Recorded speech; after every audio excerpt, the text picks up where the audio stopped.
Ellery too. Ellery hurried into the Wednesday night health class, her breath still ragged from the sprint. Overtime at work had kept her late, and now the Kirk was bathed in the soft glow of dimmed lights. The class was winding down, but she hoped she hadn't missed anything crucial. As she stepped through the heavy wooden doors, the preceptor's voice echoed through the room. Now let us turn our tomes to the book of Law-Elarie. Go to chapter 1, verse 1. The preceptor instructed. Ellery pulled her worn health tome from her bag. Novice Jenkins, please read. Don't exceed the feed limit. Don't exceed the feed limit. Continue. Your waistline is your lifeline. Your waistline is your lifeline. That means you have to say, jump on back cookies, jump on back cake, jump on back fried chicken.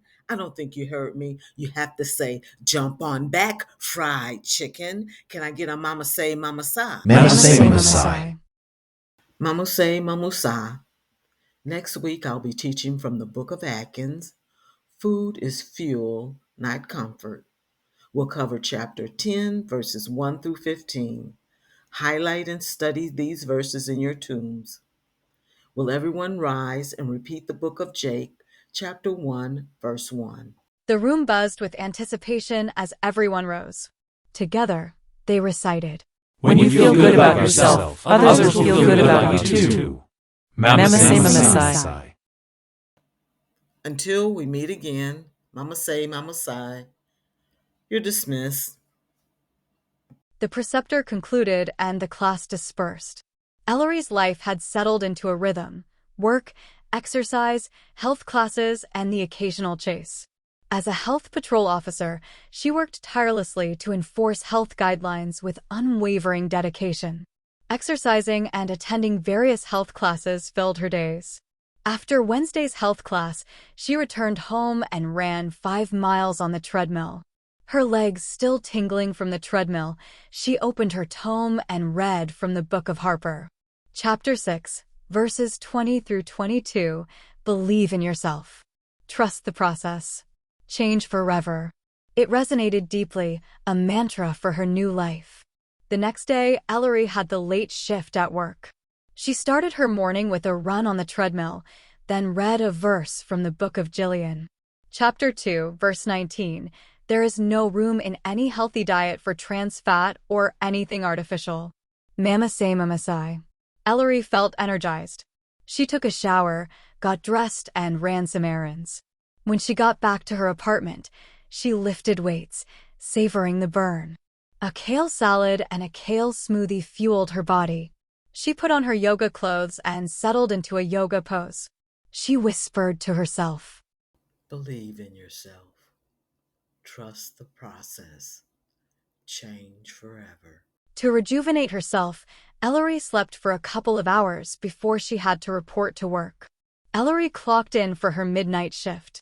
After going to mandatory pre-shift programming, she collected her equipment, which consisted of a scanner, a compact hoverboard, and a neutralizer gun. The city hummed with activity, even at this late hour. Shortly after she started her shift, Sector 8 lit up on her display, meaning individuals who were not health code compliant had been detected. With the wind tugging at her uniform, Ellery sped towards the area where the perps had been spotted. Up ahead, Ellery saw people fleeing in all directions. One of the suspects, a figure in black, glided effortlessly on a hoverboard. Ellery's adrenaline surged. She was in pursuit. The suspect veered and darted into a storm drain. Ellery followed, her hoverboard scraping against the walls. But then, something shifted. A memory, vivid and haunting, flooded her mind. She stumbled, clutching her head. Flashbacks. She was the suspect. The thrill of rebellion, the rush of defiance, it all came rushing back. The suspect went around a bend and vanished into the storm drain. Ellery hesitated. The past collided with the present. Ellery whispered, What is happening to me? Ellery was torn between duty and her own history. The suspect escaped, slipping through her fingers. The storm drain swallowed them both, leaving Elarie standing alone in the dark. The past and present entwined, and she grappled with questions that had no easy answers, leaving Elarie suspended between two worlds.